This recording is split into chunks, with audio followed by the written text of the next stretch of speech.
Era uma terça-feira, fim de expediente. Peguei o último ônibus da linha, aquele que passa por volta de 00:30. Eu era o único passageiro. Sentei lá atrás, como sempre faço. Gosto do silêncio, da sensação de anonimato que a noite dá. O motorista nem olhou para mim quando entrei. O interior do ônibus era iluminado por aquelas luzes brancas meio fracas que fazem tudo parecer mais cansado do que realmente é. O motor roncava constante e o balanço do veículo quase me fez cochilar. Estava escuro lá fora. As janelas mostravam pouco, apenas trechos de asfalto e postes passando de vez em quando. Acho que foi no terceiro ponto que percebi algo estranho.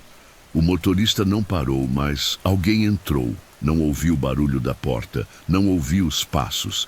Mas, quando olhei para frente, vi uma figura encapuzada, parada, em pé, no corredor.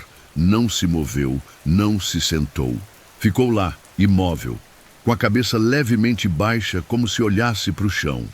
Pensei em me levantar e perguntar se estava tudo bem, mas alguma coisa me segurou. Continuei observando. E foi aí que notei.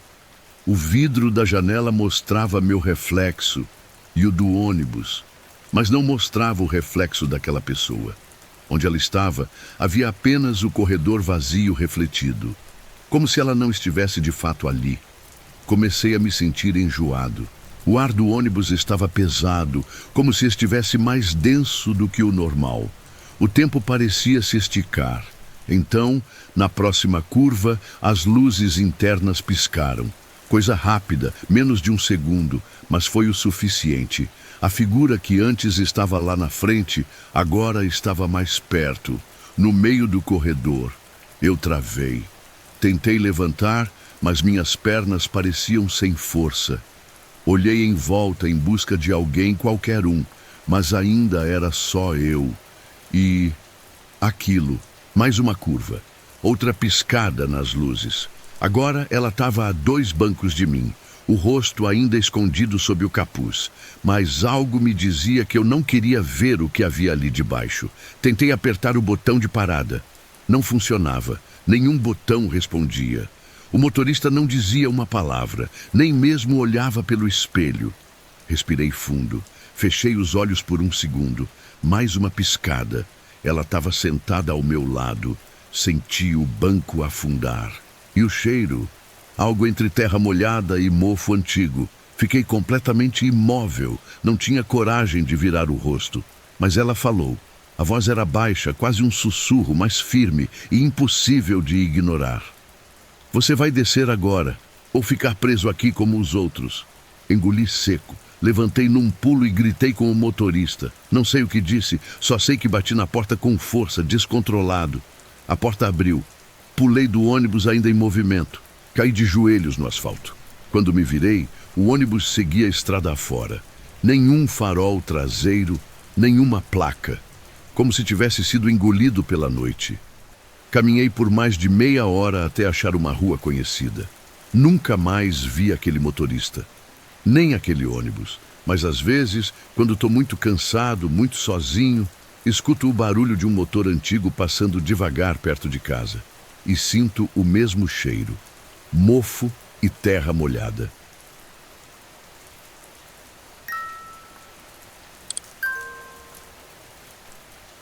Era 2 da manhã de um sábado. Eu tinha saído de uma festa na Bela Vista e só queria chegar em casa. Pedi um Uber pelo aplicativo. Nota alta, carro branco, Sandero. O motorista chegou em menos de 5 minutos. Tudo certo. Entrei no carro e cumprimentei. Ele só fez um aceno com a cabeça, sem falar nada. O rádio estava ligado, mas quase no volume 0. O painel iluminava o rosto dele em azul. O cara parecia tranquilo, talvez só cansado. No começo, o trajeto era normal. Avenida Paulista, Consolação. Até que o aplicativo recalculou a rota. Trânsito intenso à frente, dizia. Ele desviou por umas ruas menores, sentido Bom Retiro. Achei estranho, mas não questionei de cara. Depois de alguns minutos, percebi que a região estava ficando mais escura, mais vazia. As luzes dos postes eram espaçadas, alguns nem acendiam. O caminho parecia cada vez mais errado. Perguntei: "Tá indo por onde?" Ele respondeu baixo: "Rota alternativa, evita trânsito." O problema é que, a essa hora, não existia trânsito. Olhei o celular e vi que o carro não aparecia mais no mapa do aplicativo. Só mostrava a minha localização parada, como se o carro tivesse sumido do trajeto. Comecei a ficar inquieto. "Amigo, pode parar aqui, por favor?" Nenhuma resposta. Tentei puxar a maçaneta da porta. Travada. Apertei o botão do vidro. Nada. "Tô falando sério, cara. Pode parar agora." Ele continuava dirigindo, sem piscar, sem mudar de expressão. As ruas ao redor começaram a parecer todas iguais. Galpões fechados, muros altos, nenhuma alma viva. Eu não fazia ideia de onde estava. Foi aí que olhei pelo retrovisor e percebi uma coisa. O motorista estava olhando para mim, mas não era de forma casual. Ele mantinha os olhos no espelho o tempo todo, sem piscar. Os olhos dele eram fundos, escuros, e o reflexo do painel parecia realçar um tom acinzentado na pele. Falei com mais firmeza: "Me deixa descer, eu vou chamar a polícia." Ele falou sem tirar os olhos do retrovisor: "Hoje não vai dar." Puxei o celular do bolso e abri a câmera para gravar. A tela tremia. No vídeo, o rosto dele estava diferente. Parecia distorcido, a boca maior, os olhos mais afundados e algo na pele, como se tivesse rachaduras, como uma porcelana trincada. Mostrei o celular para ele e disse: "Tô gravando. Se não parar agora, vai se complicar." Foi aí que ele parou. Do nada, no meio de uma rua sem nome, entre dois galpões fechados. Destravou a porta. "Pode ir", disse ele. "Hoje não vai dar." Desci, trêmulo. Dei alguns passos para trás, com o celular ainda na mão. Pisquei. E quando levantei o olhar de novo, o carro tinha sumido. Sem barulho de motor, sem luz de freio, sem nada. Peguei um táxi velho passando alguns minutos depois. O motorista perguntou se eu estava bem. Não respondi. Só pedi para me levar embora dali. No dia seguinte, revisei o aplicativo. Nenhum histórico daquela corrida. Nenhum motorista com aquele nome. Nenhuma viagem iniciada naquela madrugada. Mas o mais estranho, no meu celular, a gravação ainda estava lá. E o rosto dele ainda não parece humano.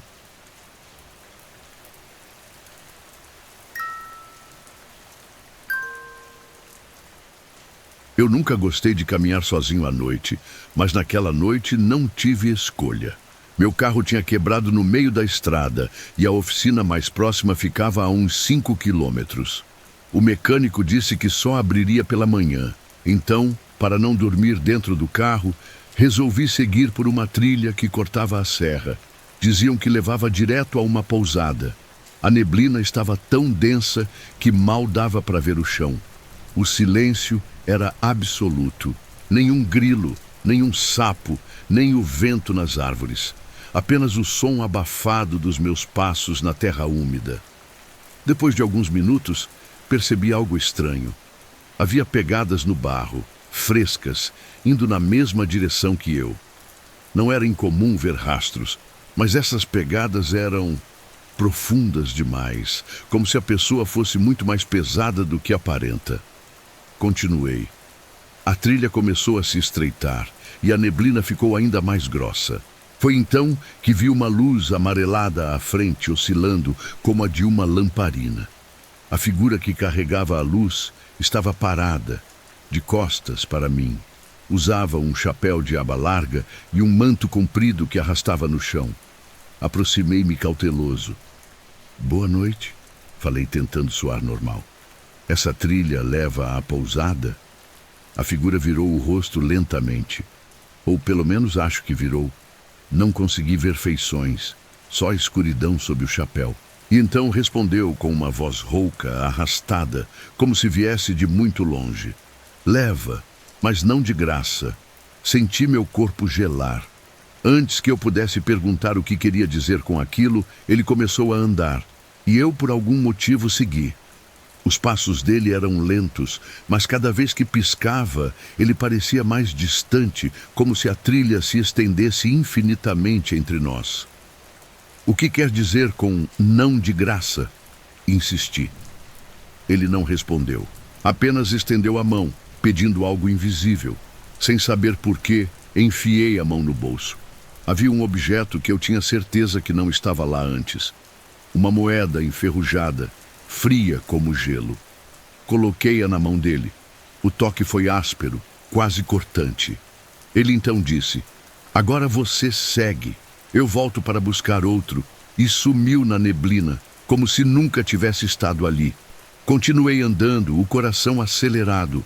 A trilha terminou num portão de madeira. Do outro lado, uma pousada simples, iluminada, cheia de gente conversando. Entrei ainda atordoado. A dona me recebeu com um sorriso e perguntou: "Conseguiu chegar bem? Ninguém mais pega essa trilha à noite." "Por quê?" perguntei. Ela baixou o tom de voz. "Porque quando a neblina aparece, o atravessador vem buscar pagamento para atravessar. E quem não paga, fica andando por lá para sempre." Fui para o quarto tentando esquecer. Mas enquanto tirava o casaco, senti algo no bolso, a mesma moeda, molhada.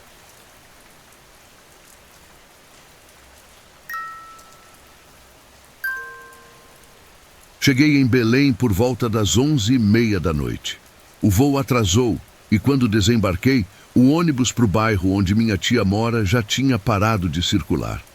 Peguei um táxi até a rodoviária para ver se achava alguma lotação ou mototáxi.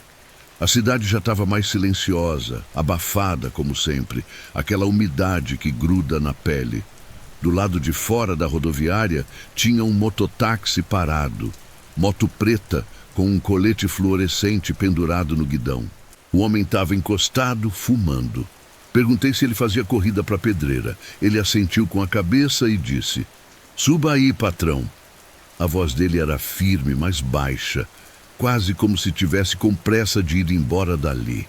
A garupa estava quente. Ele me deu um capacete riscado, sem viseira, e partimos. As ruas estavam quase todas vazias, e a cidade à noite tem um ar diferente. Aquele calor úmido misturado com cheiro de ferro velho, mato molhado e rio. No início, fomos pelos caminhos normais. Mas depois, ele começou a pegar umas ruas mais estreitas, cheias de casas antigas, algumas com janelas abertas apesar da hora. Perguntei se era um atalho. Ele respondeu: "Belém tem dois lados, o que a gente vê e o que vê a gente." Aquilo ficou ecoando na minha cabeça. Passamos por uma ponte de madeira estreita, que eu nunca tinha visto. E do outro lado, parecia que a cidade tinha mudado. As ruas estavam cobertas de folhas, os postes apagados e as casas, todas com portas entreabertas, como se esperassem alguém. Pedi para ele parar. Perguntei que bairro era aquele. Ele não respondeu. Acelerou mais. Falei mais alto: "Ei, onde a gente tá?" Ele respondeu, dessa vez em tom mais baixo, quase como se falasse consigo mesmo: "Aqui foi onde tudo ficou preso." Senti o ar mudar. Ficou mais frio de repente, como se a cidade tivesse mergulhado em um nevoeiro invisível. E então ele parou, no meio de um beco, entre dois muros cobertos de limo. Desceu da moto, tirou o capacete devagar, e quando se virou para mim, quase deixei o estômago sair pela boca. O lado esquerdo do rosto dele estava esmagado, como se tivesse sido atropelado. O olho não existia, o osso da bochecha estava afundado e a pele era cinza. Ele sorriu, um sorriso longo demais, e disse: "Foi aqui que eu morri." Senti minhas pernas travarem, minha respiração ficou curta. Tentei descer da moto, mas não conseguia. A cidade ao redor parecia dissolvida, como se nada ali fosse concreto. Apaguei. Quando abri os olhos, estava sentado de novo no banco da rodoviária. Sozinho, sem sinal de moto, de homem, de nada. Minha mochila ainda no colo, celular sem chamadas. e o relógio marcando 2 da manhã. Levantei cambaleando. Saí dali o mais rápido que consegui.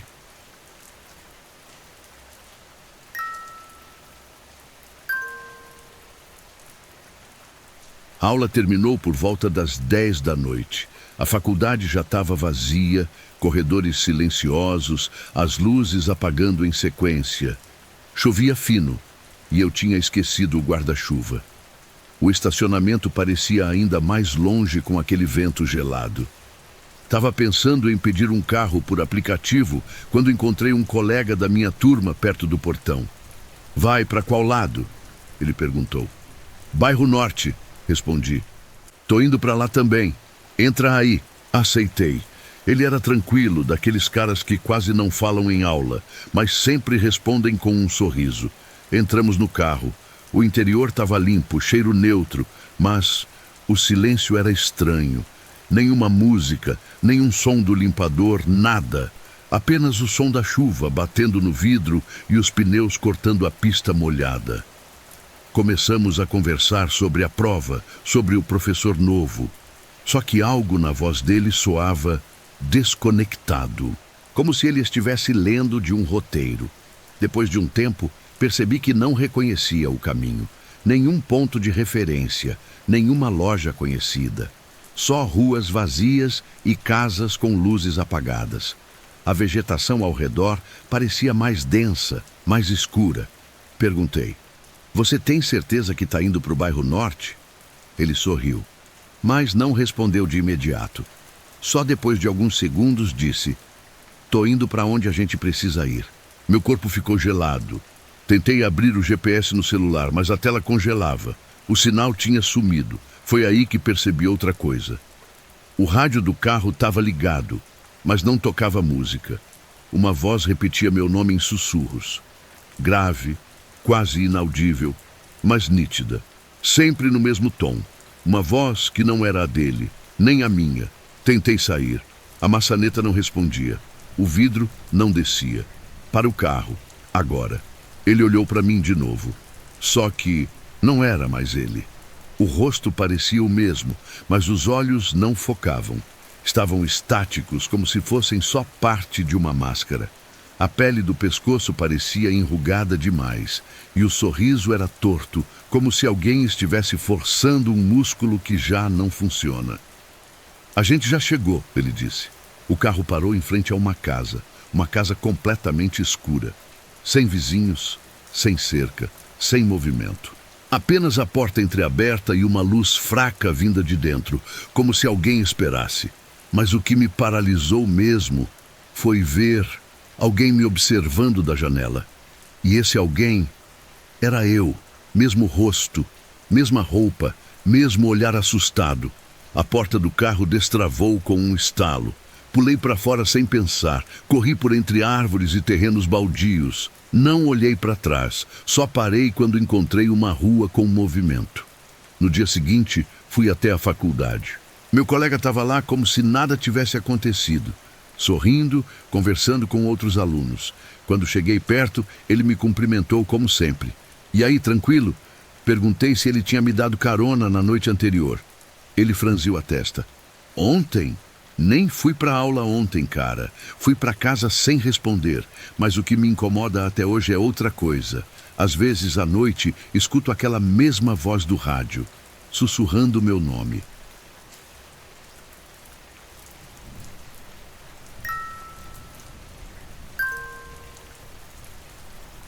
Na época, eu morava na zona leste de São Paulo e trabalhava à noite como operador de caixa num supermercado perto da Muca.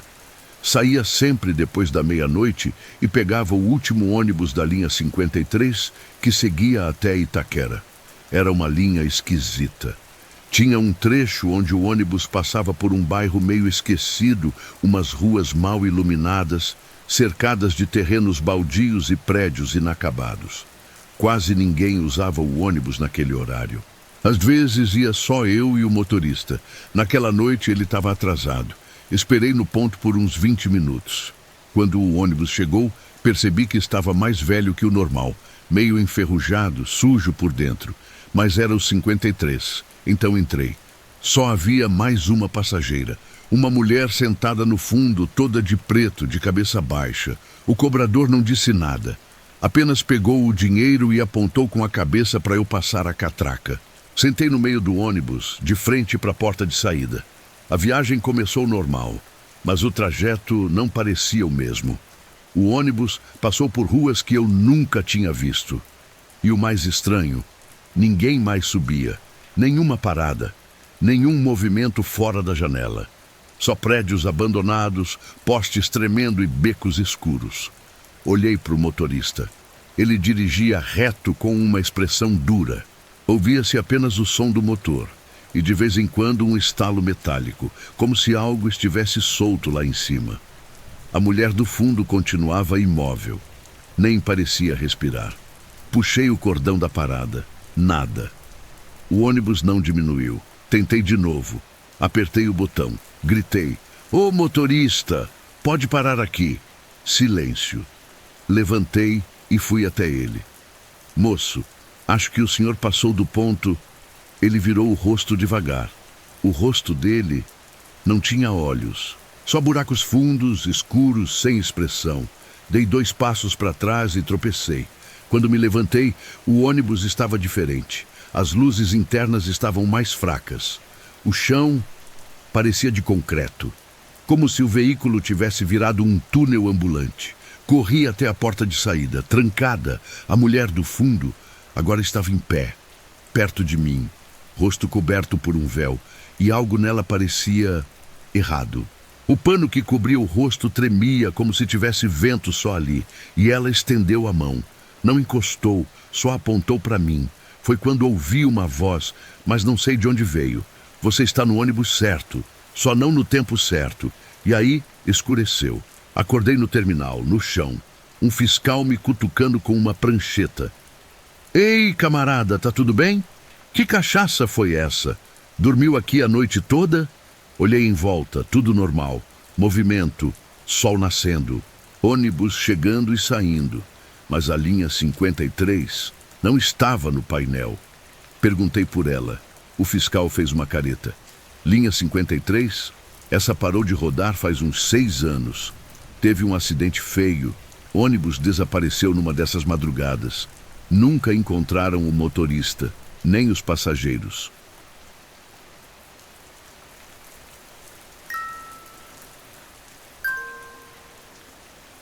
Eu sou motorista de aplicativo há quase 4 anos. Já vi de tudo nessa profissão. Gente bêbada, casal brigando no banco de trás, até passageiro tentando fugir da corrida. Mas nada, absolutamente nada, se compara ao que vivi naquela noite. Era uma terça-feira, por volta das 11h30 da noite. Eu já estava encerrando o turno, cansado, pronto para ir para casa. Estava na região metropolitana de Belo Horizonte, num bairro afastado, quando apareceu uma corrida. Destino: uma chácara na zona rural, uns 20 minutos dali. A tarifa era boa, dinâmica alta. Hesitei, mas aceitei. O ponto de partida era um terreno vazio, na beira de uma estrada mal iluminada. Cheguei lá e não vi ninguém. Só mato dos 2 lados e o breu total. Liguei o pisca-alerta, mandei mensagem pelo app, nada. Estava prestes a cancelar quando alguém surgiu do mato. Era um cara de uns 30 e poucos anos. Bermuda, moletom preto e boné, com uma mochila nas costas. Entrou no carro sem dizer uma palavra. Estranhei, mas dei boa noite e segui. No caminho, tentei puxar assunto. "Tá indo para uma festa, descanso, trabalho?" Ele respondeu, só movendo a cabeça para os lados, com uma expressão fechada, e ficou olhando para frente, mão no joelho, batucando com o dedo. A única coisa que disse depois de uns 3 minutos foi: "Pode desligar o GPS. Eu conheço o caminho." Aquilo me gelou. Nunca desligo o GPS. Respondi com calma: "Prefiro manter ligado por segurança." Ele não insistiu. Só encostou mais no banco e ficou mudo o resto do tempo. A estrada era de terra, cheia de buracos, e a escuridão era quase total. Depois de uns 10 minutos, ele pediu para parar. "Ali, entra à direita." Não tinha entrada nenhuma, só uma cerca quebrada e um matagal. Falei: "Tem certeza?" Não tem estrada aí. Tem sim. Pode ir. Parei. Ele olhou para mim e disse com um tom que não parecia ameaça, mas algo mais frio: desliga o carro. Minha garganta secou. Desculpa, mas eu não posso fazer isso. Se tiver algo errado, melhor você me dizer agora. Ele olhou pela janela, suspirou e disse: cara, relaxa. Eu só preciso resolver um negócio ali com um conhecido. 5 minutinhos. Pode me esperar com o carro ligado se quiser, mas não entra nada no app. Fechou? Tentei pensar rápido. Se eu cancelasse a corrida, o app registraria como encerrada. Ninguém saberia onde eu estava. Tive um estalo. Fingi que atendi uma ligação. Peguei o celular e disse alto: amor, tô finalizando uma corrida, tá? Oi? Sim. Lembrei de instalar as câmeras e rastreador no carro, aquele que manda localização em tempo real. Beijo. Ele ouviu. E eu notei um leve movimento no rosto dele, como quem reavaliava uma decisão. Sabe de uma coisa? Ele disse. Me deixa aqui mesmo. Nem questionei. Só respondi aliviado. Beleza, parceiro. Então fechou. Ele saiu do carro e antes de bater a porta disse: valeu pela corrida, cara, mas fica esperto. Nem todo passageiro quer só carona. Acelerei sem olhar para trás. Uns 2 dias depois, vi no jornal local que um motorista de aplicativo foi encontrado morto naquela mesma região. A polícia dizia que foi uma emboscada. O celular da vítima e o carro sumiram. Tinham usado o aplicativo de carona para atrair ele até o mato. Na hora entendi. Aquele cara não me escolheu por acaso, mas algo no meu blefe provavelmente fez ele desistir. Desde então, instalei rastreador e câmera de verdade. E no banco de trás, colei um cartaz avisando: sua viagem está sendo gravada. Muito obrigado a você que assistiu até aqui. Peço que deixe seu like, se inscreva no canal e, se possível, comente o que achou do vídeo.